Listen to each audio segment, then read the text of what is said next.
Hey, this is Matt once again. Welcome back to another video. Another paid request. This time for Bronson. Thank you so much for that. And for those interested in requesting any type of videos or topics, reactions, commentaries, reviews, video game stuff, what have you, feel free to send it either directly to my PayPal or join my Patreon. Both links are down below in the info box.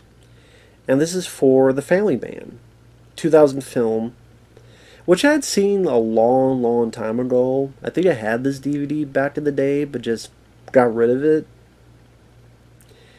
It stars Nicolas Cage, you have Taya Leone, Don Cheadle, Jeremy Piven, and it's directed by Brett Ratner. Now, Brett Ratner is the guy who did Money Talks, Rush Hour 1, 2, and 3, X-Men 3, The Last Stand, and a few others. You pretty much never hear of him again because it was around the time of Tower Heist and Eddie Murphy was getting ready to host the Oscars at one point. Brett Ratner said some dumb shit, and then people accused him of shit. And so that's why you never really hear Brett Ratner anymore. I can't remember the last time I heard Brett Ratner doing anything. I mean, I don't know if he just made enough money from the Rush Hour stuff. He could be incognito, or if he's doing work in secret, I don't know.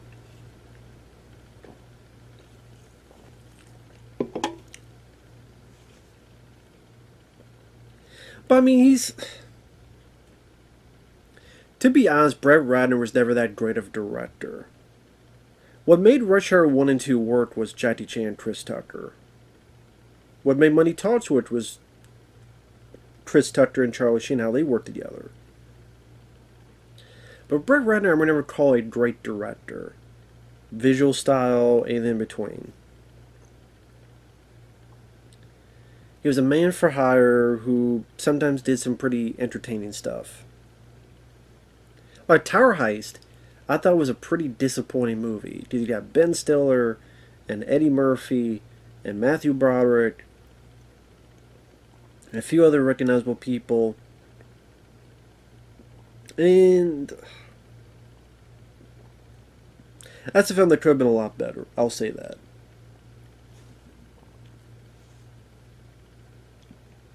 Now, this film, it's not bad. It's okay. It's very light entertainment, sentimental, but somewhat forgettable as well. But it's harmless, too. It's Nicolas Cage is this guy who works in Wall Street. He's very successful. Back in the day in 1987, he was going to go on an internship. Taya Leone, which she was in Jurassic Park 3. She was married to David Duchovny for a while. I don't think they are anymore. She's been in a few other stuff.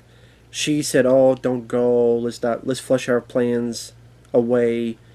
But at least we'll be together." And Nick Cage says, "Hey, everything's gonna be fine." Leaves on the plane. And of course, it's not because nowadays he's a Wall Street executive. They obviously didn't stay together. He gets out of bed with this beautiful woman, which I don't know. You get the idea. Maybe she's a hooker or something like that. I don't know.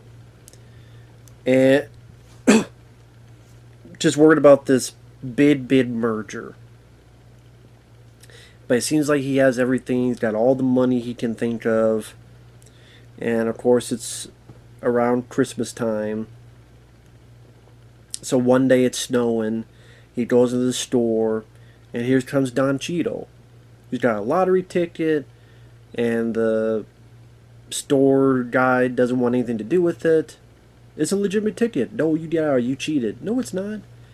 Don Cheadle pulls out a gun. And Nicolas Cage diffuses the situation, going, "Hey, listen, how much is that? Okay, I'll pay it. Will you? Hey, you know what? I'll pay you this, and I even get some money out of it. So it's a business deal. That's all. It's a business deal."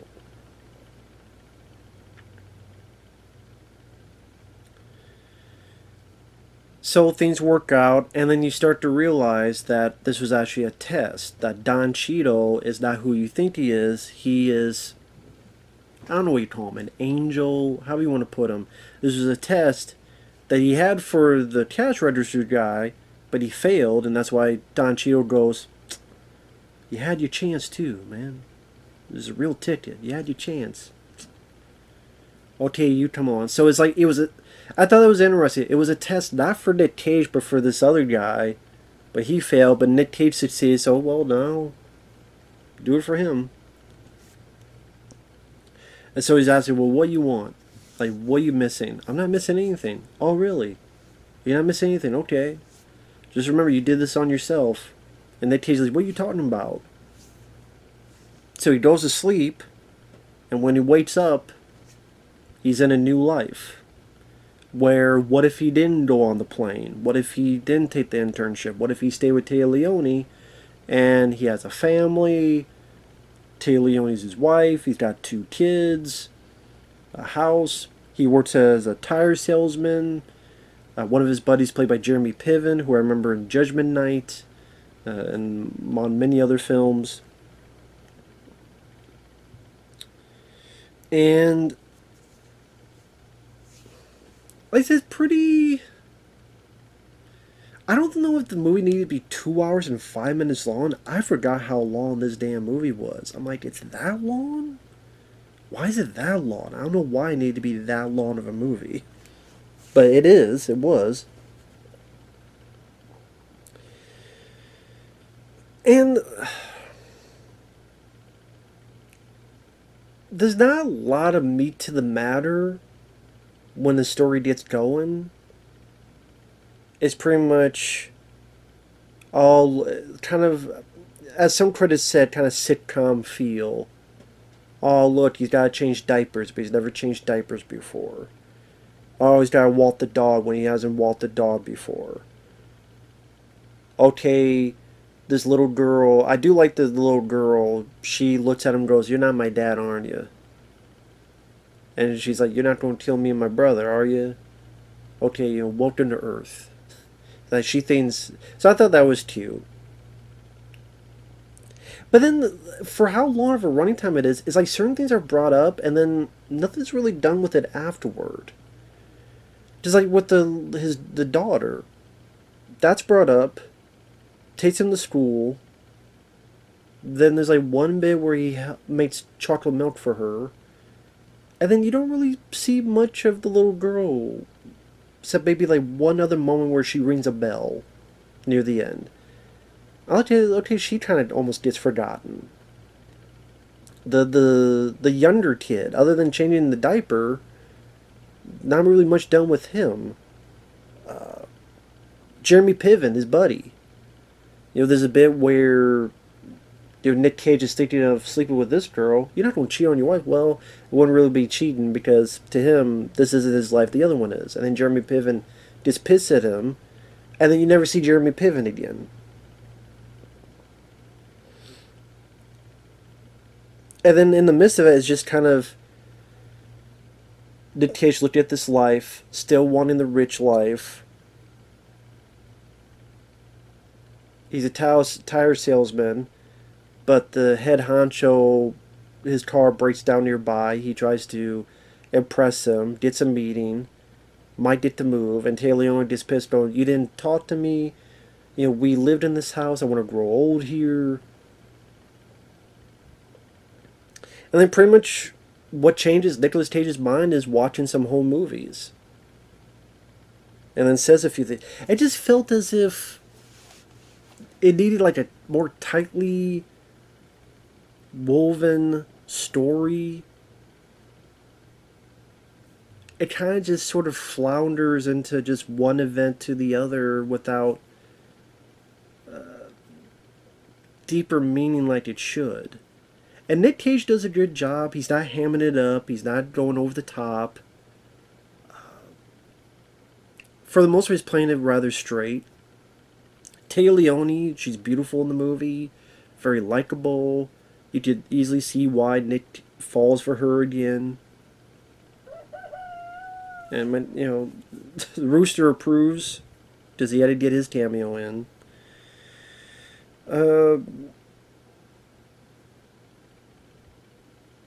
And like that's really the big dramas that little the like two little fights they have. One is him trying to buy new clothes, and she's like, "Oh, that's too much money," and him kind of get mad about we're in this shit state, and then she's like, "Well, I'm sorry that you think your life is so bad." And then the second fight here with the, well, I don't want to move. And then after watching some whole movies, that's pretty much done, like, and finished and moved on.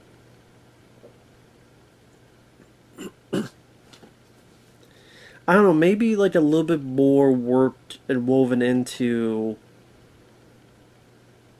where it'd be like a montage of various scenes where they're out shopping and having fun, and you know, maybe a little montage of him learning to like the tire salesman job more and more, and the new challenges with it. I hate that rooster. I'm gonna break his fucking neck. It just felt like it, for how long of a movie it is, it like takes too much time kind of sitting on his thumbs and just kind of wandering around.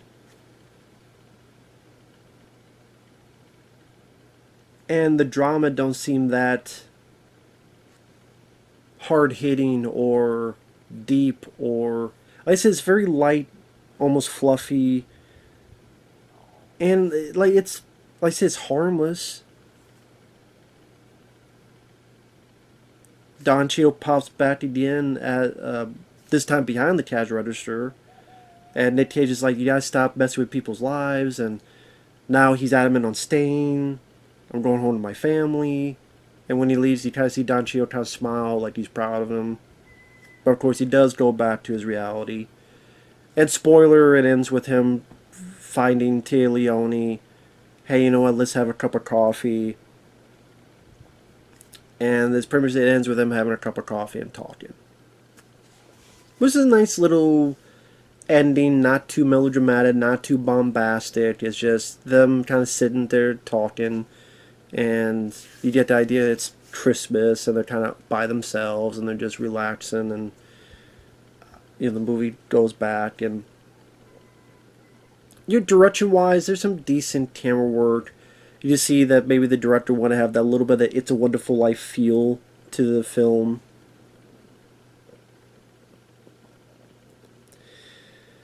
I do remember the trailer to this because it had the U2 song. I think One Life. I do remember liking the trailer. I like the way the trailer was edited, the usage of that song.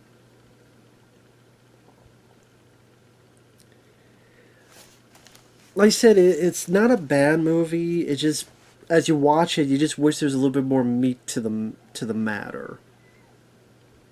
A little bit more. I don't know, maybe they thought if they did that, it'd be too much movie drama or stereotypical. But I don't know, just. That's for me, it's harmless but forgettable. That's kind of the way I thought of it. Back then and now. Didn't need to be 2 hours and 5 minutes long. Like I said, I think it kind of wanders too much. Just like this review just wanders too much over the place. And I think it was more tightly paced and maybe a director that could handle the material a bit better and wiser, a script that was a bit tighter and focusing what it wants to say and really showcase even more of this guy. By as strange as it sounds, like Groundhog Day. Like Groundhog Day, you had a guy that had one type of thinking, cared about himself, then wants to get out, and then you have that portion where he starts learning to like his fellow man and wanting to help. And you see him helping people and doing this stuff here. You really see the change of that character. Here, I wouldn't say it comes out of the blue, but it's kind of Okay, now it's time for him to switch. Pretty much at the point where he watches those home movies. And I don't know, I kind of wish it was a bit more better woven into place, I guess best way to put it. But with that said, thanks for watching. Take care, and we'll see you guys later. Bye bye.